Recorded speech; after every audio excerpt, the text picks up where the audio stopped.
নমস্কার। নমস্কার। আমি অনিক ও সৌরিন।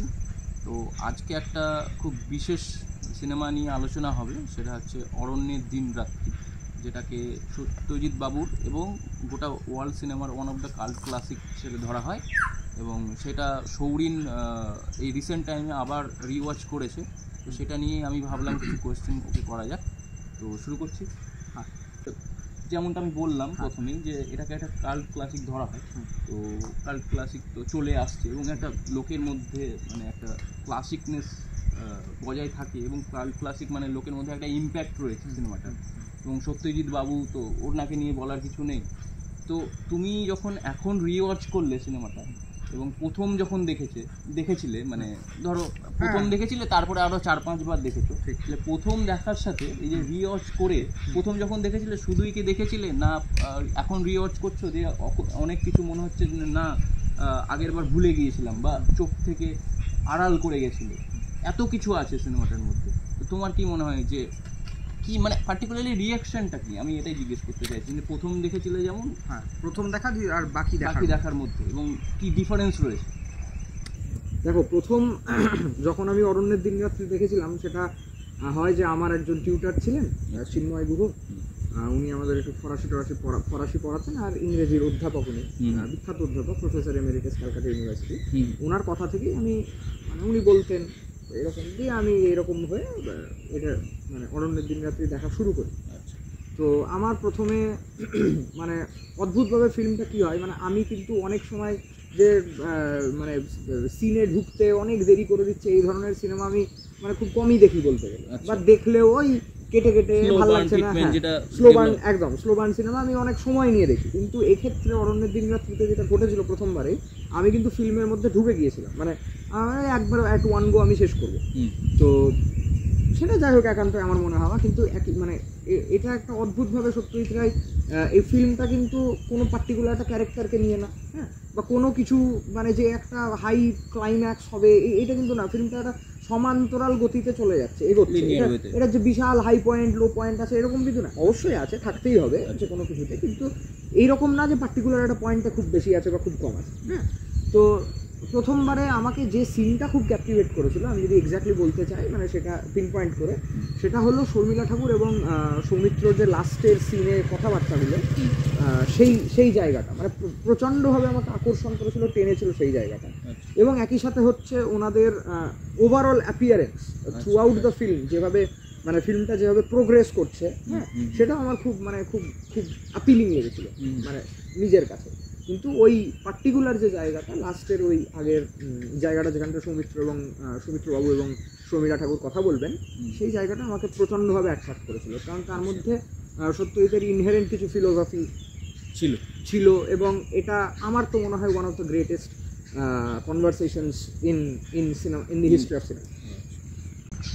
আচ্ছা, তুমি যে বললে যে লিনিয়ার ওয়েতে সিনেমাটা এগোচ্ছিল, তো এটা কি মানে সত্যজিৎ বাবু তোমার কি মনে হয় যে ডেলিভারেটলি করেছেন, না এমনি হয়ে গেছে তারপরে উনি দেখেছেন যে না এটা ঠিক যাচ্ছে, না প্রথম থেকে উনি ভেবেছিলেন যে মানে ওই হাই পয়েন্ট লো পয়েন্ট নেই, উনি ভেবেছিলেন না এইভাবেই সমান্তরাল ওয়েতে কোনো হাই পয়েন্ট লো পয়েন্ট ছাড়াই সিনেমাটাকে নিয়ে গেছে? হ্যাঁ, উত্তরটা একটু বড় হবে, আমি বলছি সময় নিয়ে। সেটা হলো যে প্রথমত অরণ্যের দিন রাত্রি সিনেমাটা তৈরি করা হয় সুনীল গঙ্গোপাধ্যায়ের অরণ্যের দিন রাত্রি উপন্যাসকে অবলম্বন করে। সুতরাং উপন্যাসটাই ছিল এরকম যে এটার কোনো কিন্তু যে পার্টিকুলার একটা প্রোটাগনিস্ট একটা অ্যান্টাগনিস্ট আছে এরকম ছিল না, ঠিক আছে। উপন্যাসটার মধ্যে 4টে ক্যারেক্টার, 4টে ছেলে, যারা প্রচণ্ডভাবে মানে হচ্ছে যে সিটি লাইফে খুব বিরক্ত হয়ে তারা গ্রামে যাচ্ছে এনজয় করার জন্য, হ্যাঁ, নিজেদের মানে ঠিক যে আমরা বলি না যে আমরা আদিম মানুষ, আমরা নেচারের কাছে এই জন্য আমাদের এত এসে ভালো লাগে, হ্যাঁ, এই আদিম যে প্রবৃত্তিটা মানুষের, সেইটাকে ওনারা খোলসা করে জানতে চাইছেন নিজেদেরকে, হ্যাঁ, to get in to the insights. হ্যাঁ, তো এইবার বিষয়টা হলো যে সেই জন্য তো কাহিনীর, যেহেতু এই কাহিনীর অবলম্বনে ছবিটা তৈরি হয়েছে, তো সেই জন্য ছবির মধ্যে একটা ইনবিল্ট ইনহেরেন্ট কিন্তু এই ব্যাপারটা ছিলই যে একটা বিশাল ওঠা বা বিশাল নামা থাকবে না, এটা একটা এই লিনিয়ার বা প্যারালাল ওয়েতে যাবে। ঠিক একদম খানিকটা হলো তার কারণ হলো যে পুরোটা না, এই জন্যই যে ওখানটায় সুনীল গঙ্গোপাধ্যায় লিখবেন, এবং সুনীল গঙ্গোপাধ্যায় এটা নিয়ে খুব একটা আক্ষেপ ছিল যে যখন জঙ্গলে সমিত ভঞ্জ এবং সিমি গারেওয়ালের যে বিখ্যাত নুড সিনটা আছে, হ্যাঁ, যেটা জাস্ট আমাদের এই বুক পর্যন্ত দেখানো হবে, এতটা কাটা, হ্যাঁ, মানে বেয়ার বডিড, কিন্তু ওর বেশি দেখানো হবে না, তার কারণ ওটা that was not actually suitable for the Indian audience back then, Satyajit Ray বলেছিলেন। যাই হোক, সেটা দ্যাটস আ ডিফারেন্ট ম্যাটার। কিন্তু ওই জায়গাটা মানে দেখানো হচ্ছে, হ্যাঁ, সেই জায়গাটাই উপন্যাসে যেটা আছে সেটা হলো যে 4টে ছেলে নুড ওয়েতে পুরোপুরি ঘুরবে। কিন্তু এইটা সুনীল গঙ্গোপাধ্যায় কিন্তু চেয়েছিলেন খুব ভীষণভাবে, সত্যজিতের সাথে কথাও বলেছিলেন উনি যে এটা আপনি দেখান প্লিজ, তার কারণ এটার মধ্যে ওই সিনেমার ইন্টেরিয়রিটিটা আছে, হ্যাঁ, এবং ওটাই আসল জায়গাটা। কিন্তু বলেছিলেন যে না, আমি সাজেস্টিভ দেখাবো, আমি এই পার্টিকুলার জায়গাটা এইভাবে দেখাতে চাই না। তো এই জন্য আর কি, মানে ফিল্মটা এই পার্টিকুলার সিনটা কাট আউট করে সত্যজিৎ কিন্তু নিজের মতো করে চিত্রনাট্য সাজিয়ে এরকম করে। এবং আমরা যদি বলি যে কাবেরী বোস যিনি ছিলেন, সঞ্জয়ের সাথে লাস্টে যে কফির উপর একটা কথোপকথন হবে এবং সেখানটা একটা র সেক্সুয়ালিটি বেরিয়ে আসবে, তার কারণ তার স্বামী মারা গেছে, এই জায়গাটাও কিন্তু আসল উপন্যাসে ছিল যে উনি হচ্ছেন শর্মিলা ঠাকুরের দিদি, ঠিক আছে, মানে পাহাড়ি সান্যালের 2 মেয়ে, তার মধ্যে ওইখানে শর্মিলা ঠাকুর, আর ইনি হচ্ছেন শর্মিলা ঠাকুরের দিদি। কিন্তু এইটাকে মানে পাল্টে দিয়ে সত্যজিৎ করেছেন কি শর্মিলা ঠাকুরের বউ দিদি, ঠিক আছে। এই যে একটা অ্যাবসেন্স, মানে শর্মিলা ঠাকুরের বউ দিদি যার হাজব্যান্ড মৃত, যিনি একজন উইডো, হ্যাঁ, যিনি একজন বিধবা, এবং সেই যে মানে অল্প বয়সে বিধবা হয়েছে এবং যে সেক্সুয়াল খিদেটা মেটেনি, হ্যাঁ, সেই মানে হয় এটা তো this is the desire of the body, inherent desire of the body, এবং সেইখানটা এই যে সত্যজিৎ রায় দুগালে মানে পেট্রিয়ার্কির দুগালে দুটো থাপ্পড় মারছেন, হ্যাঁ, এত সাকলি যে বোঝাই যাচ্ছে না, এটা আমার মনে হয় খুব অসম্ভব কিছু এই সিনেমাটা কিছু করে দিয়ে গেছে।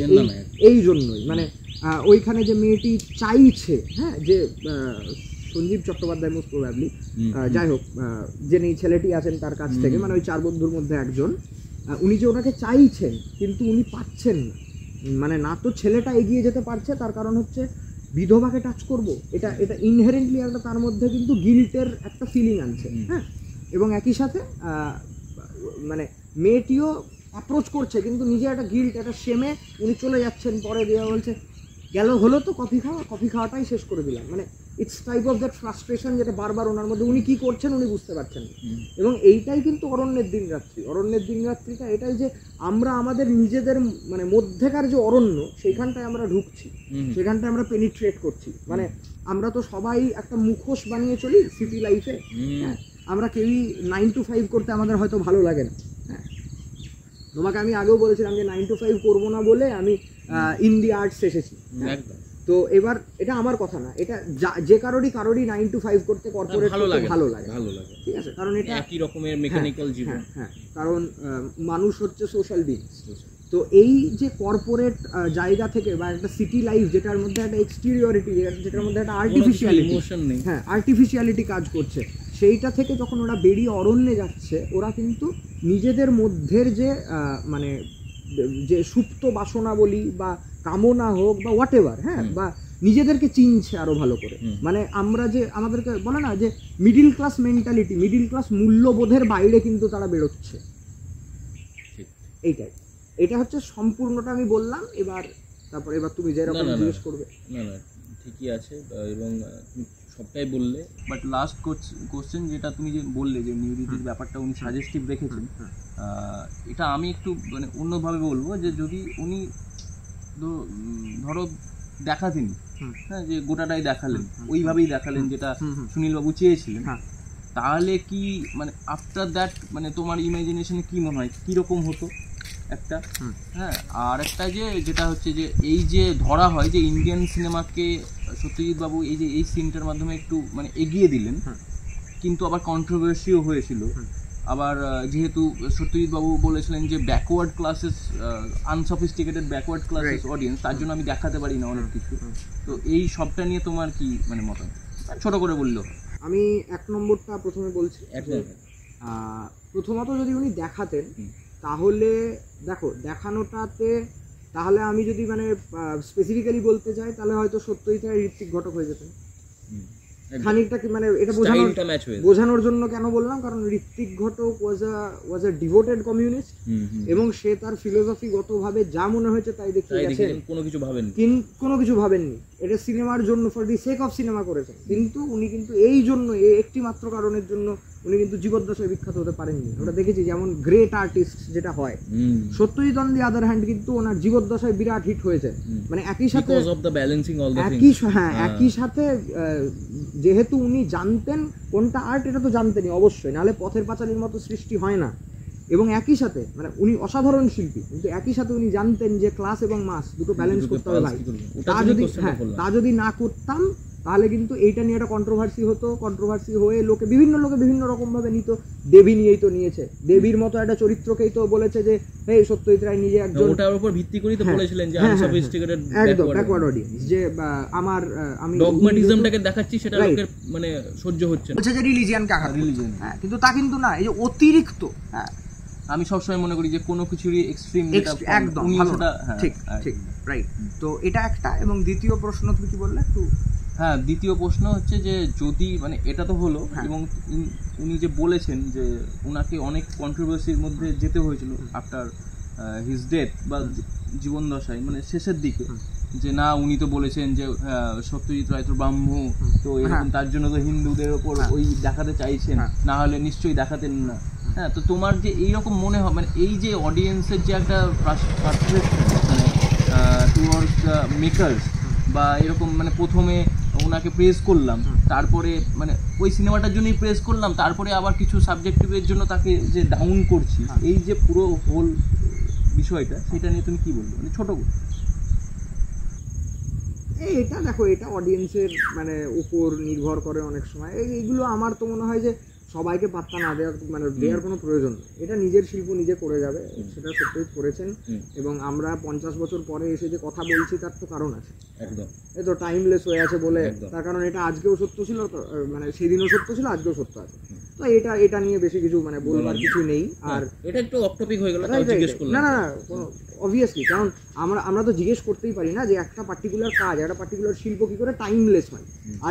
আজকেও ভিঞ্চির মোনালিসা কেন প্রাসঙ্গিকতা নিয়ে একটা প্রশ্ন হতেই পারে। তো এটা একটা। আর হ্যাঁ, তুমি বোধহয় ওখানে দ্বিতীয় যে প্রশ্নটা করেছিল ওটা ওই সিমি গারেওয়াল এবং সমিত ভঞ্জর যে সিনটা নিয়ে। হ্যাঁ, ওটা তো আমি জিজ্ঞেস করেছিলাম যে এইভাবে যে সত্যজিৎ বাবু এগিয়ে দিলেন একটা এনহ্যান্স করে, একদম হ্যাঁ, সেইটাকে কিন্তু কোথাও গিয়ে মানে ইন্ডিয়ান অডিয়েন্স বলো বা মেকার্সরাও ঠিকভাবে ধরতে পারেনি, এবং তারপরে কিন্তু যেটা এনহ্যান্স করে দিয়েছিলেন সেটা আবার কোথাও গিয়ে পিছিয়ে দিয়েছে। তো মানে পিছিয়ে দিয়েছে মানে হলো, মানে সৃষ্টি হয়ে গেল, তারপরে সেটাকে নিয়ে চর্চা হয়নি, আমি সেটাই বলতে। একদম এটা তো দেখো, Aranyer Dinratri has always been a very very underrated film, এবং এটা লোকে অনেকেই বলে, অনেক ফিল্ম মানে বোদ্ধারাও বলেন, যে আমি কিন্তু মানে বাজেভাবে বলছি না, আমি একদম সিরিয়াসলি বলছি যে এটা একটা উইটি ফিল্ম, এবং মাঝে মাঝে সত্যজিতের সিরিয়াসনেসটা সেটা এই ফিল্মটার মধ্যে ফুটে উঠেছে। কিন্তু আমার মনে হয় এটা কোনোভাবেই উইটি ফিল্ম না, এটা আমার পার্সোনাল ব্যক্তিগত মনে হয়,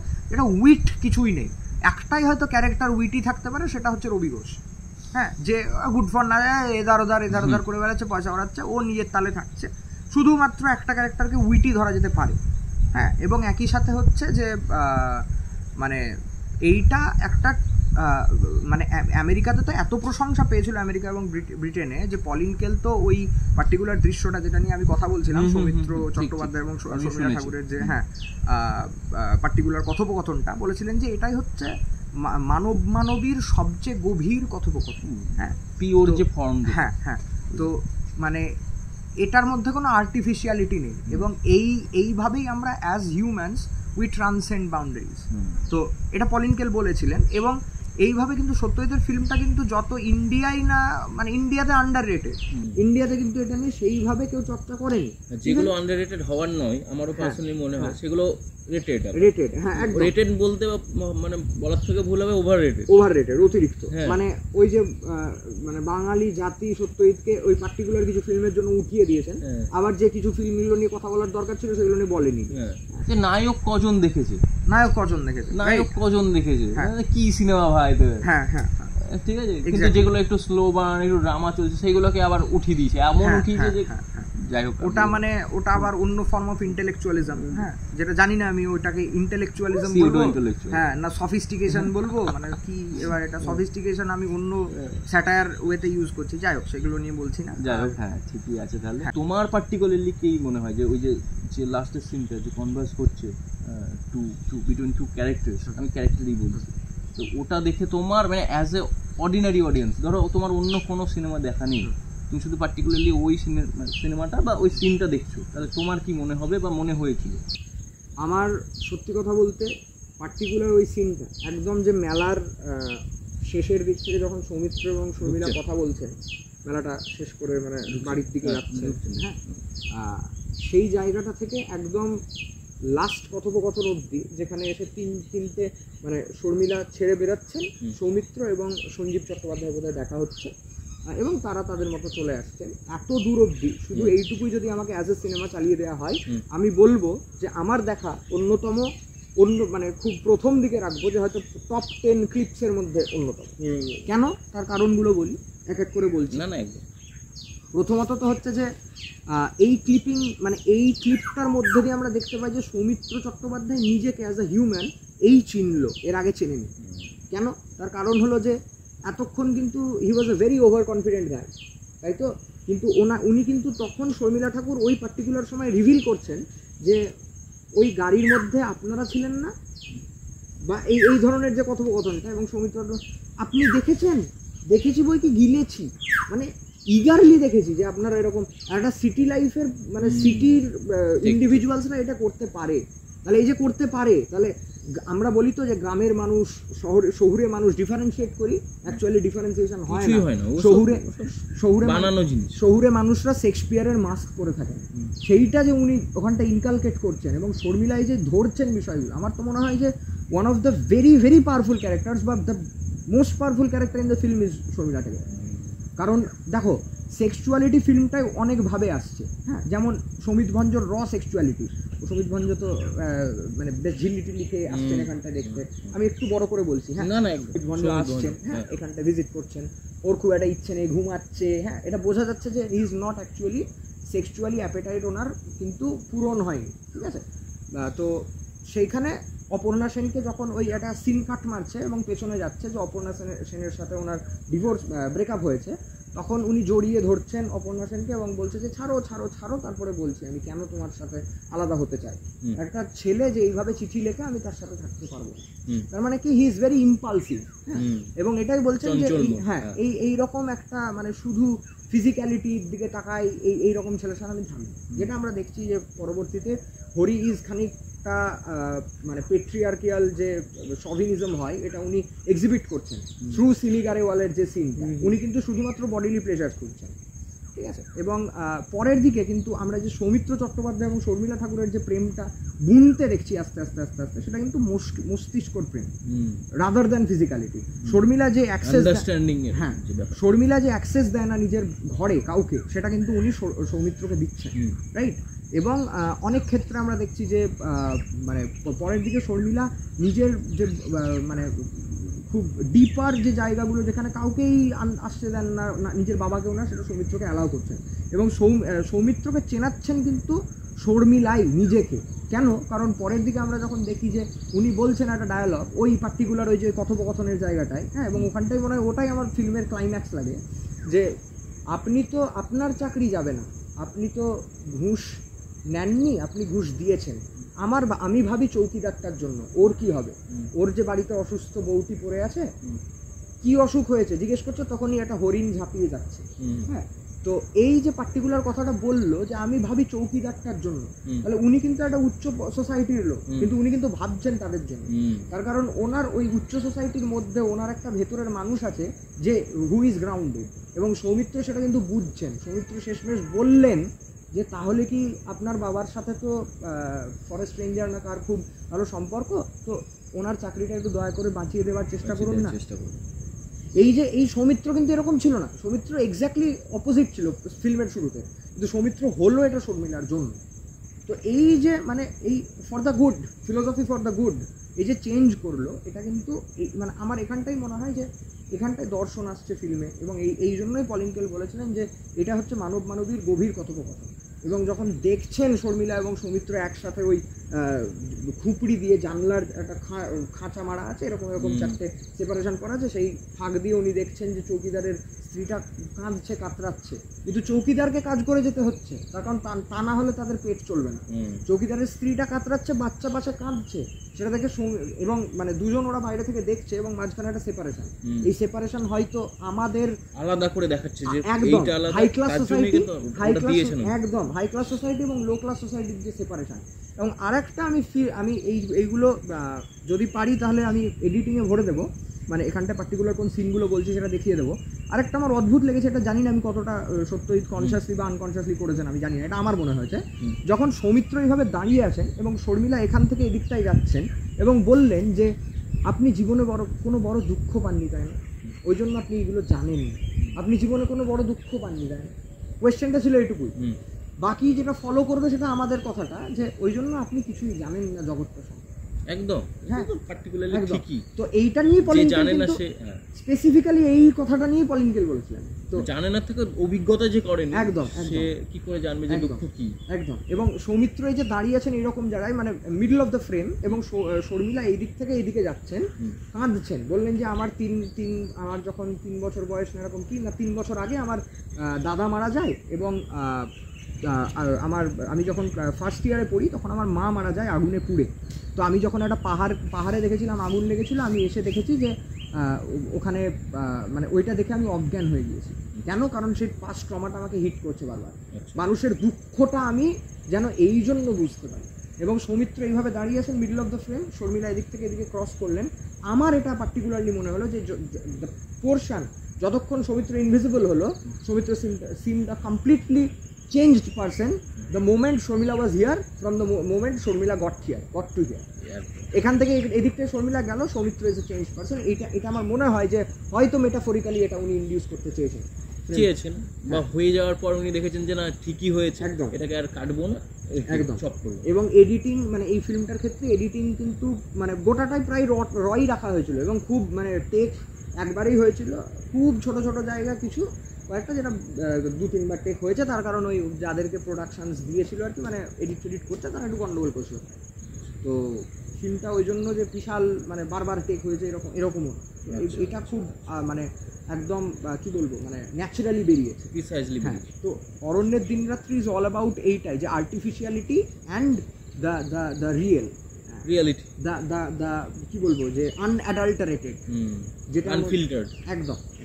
তো এটাই অরণ্যের দিনরাত্রি ইজ অল অ্যাবাউট দিস। এবং মানে জানি না কতটা জাস্টিফাই করতে পারলাম ফিল্মকে, এটা একটা কাল্ট ক্লাসিক, এটা একটা টেক্সট বুকের মতো পড়ানো হয় আমেরিকা, ইন্ডিয়াতে, বিভিন্ন ফিল্ম ইনস্টিটিউটে। তো জানি না কতটা জাস্টিফাই করতে পারলাম, কিন্তু একটু চেষ্টা করলাম ধরা নিজের মতো করে মনে হওয়াগুলো। যাই হোক, ধন্যবাদ।